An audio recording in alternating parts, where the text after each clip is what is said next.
Good afternoon, students. In last class or last videos, we have seen about the classifications of this spinal tracts. Now, today we will see about the ascending tract functions and significance of it. So, we have seen the ascending tract was two type. That was a lateral, which is crossing the medial oblongata in 80% of fibers, forming in the going in the lateral part of the spinal cord and forming the lateral spinothalamic tract, while other which are not getting crossed or ipsilateral in the form and which are entering into the gray matter of anterior horn of cells of spinal cord and forming the anterior spinothalamic tract. Okay, so if we see the lateral spinothalamic tract will carry the sensation of pain and temperature. Suppose it is for the sharp pain, whatever the sharp object you are placing over the skin. Okay, and because of that you are receiving the sensation at the spinal cord level first. From there it will go to medial oblongata, then pons, then ultimately reach to the sensory cortex of the brain.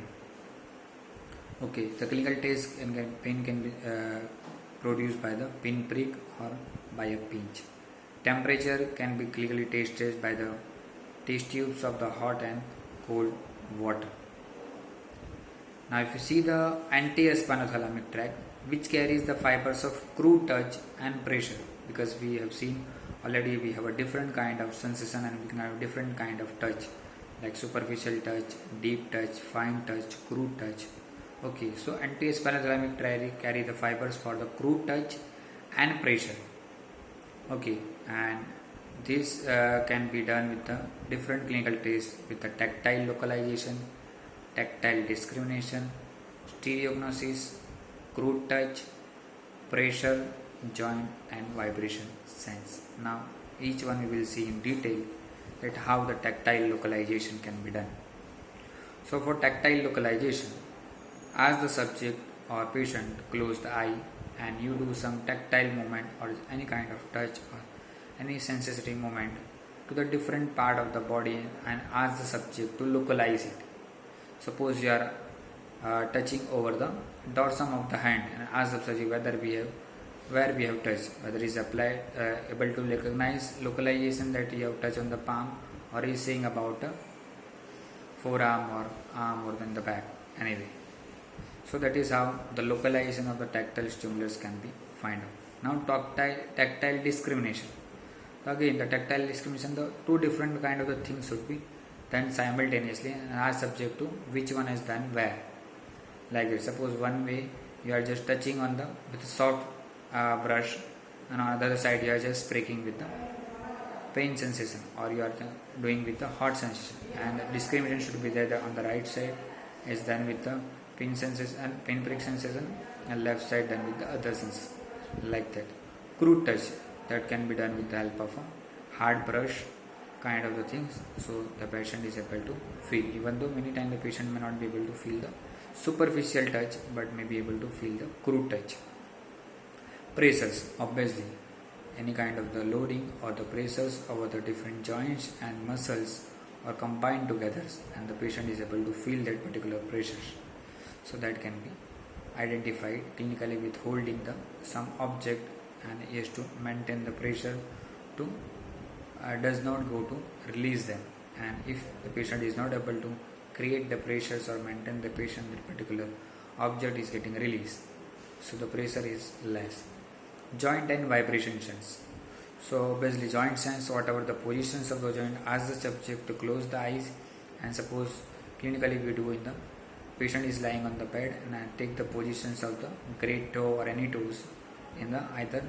First is then that suppose we are going for flexion, that is to be considered as A, going for extension because we consider as B, going for the lateral flexion on the right side consider C, like that.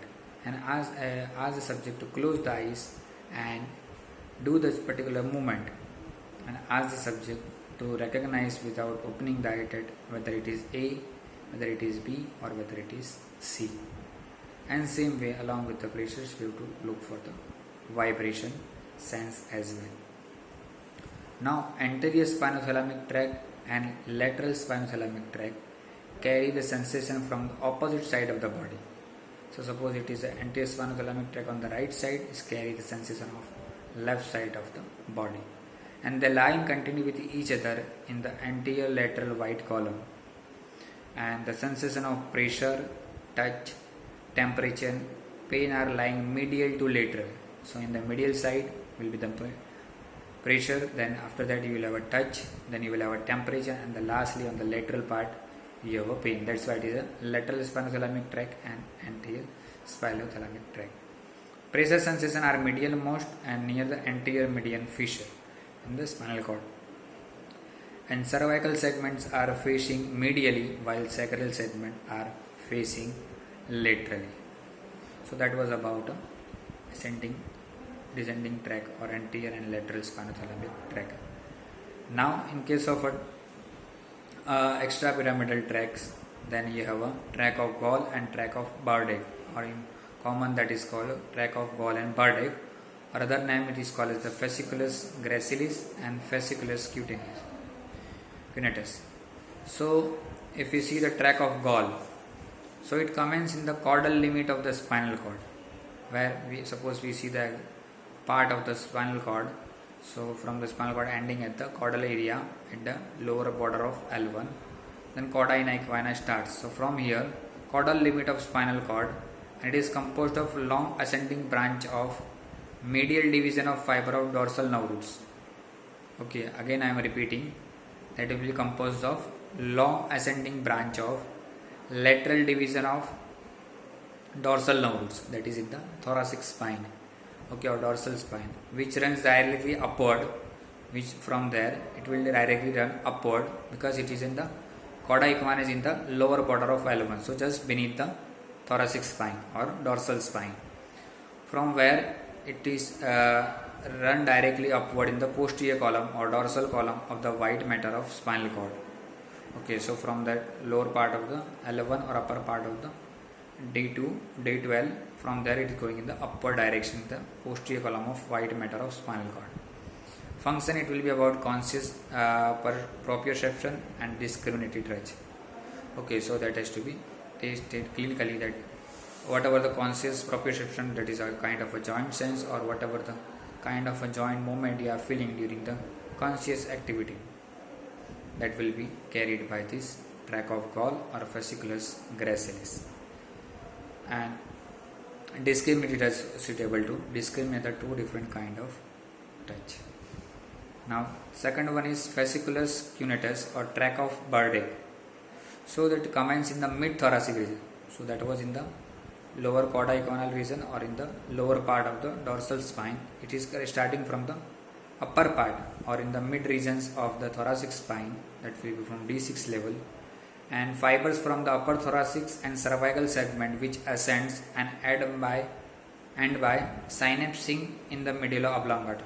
So from the upper thoracic and cervical spine, whatever the ascendings are coming, synapsing in the medulla oblongata. And the function of this tract of Bardet is vibratory sense and stereognosis, to able to identify the different object. So that was about how the tract of Gall and tract of Bardet are responding from the lumbar region to the thoracic region, from thoracic region to the medulla oblongata level. Now if you see about dorsal or posterior spinocerebellar tract, so what it says is posterior means posterior part, or dorsal and posterior are same. Spinocerebellar, so that is taking from spine to the cerebellar part. Okay, so that is called as the spinocerebellar tract. So it begins at the second lumbar segment or the lower part of L1, and fiber ascends upward to reach up to the cerebellum. So that is called as the spinocerebellar tract. The reflex proprioceptive sensation are carried by this dorsal and ventral spinocerebellar tract, or that is called anterior and posterior spinocerebellar tract, which carry the proprioceptive sensation and reaching to the cerebellum. And they convey them from cerebellum both exploratory touch and unconscious proprioceptions impulses essential for the control of posture. So it play a major role for the control of posture. This is how the posterior tracts have a major role in posture control. In detail about posterior spinocerebellar tract or dorsal tract, we will be seeing in the next videos. Thank you.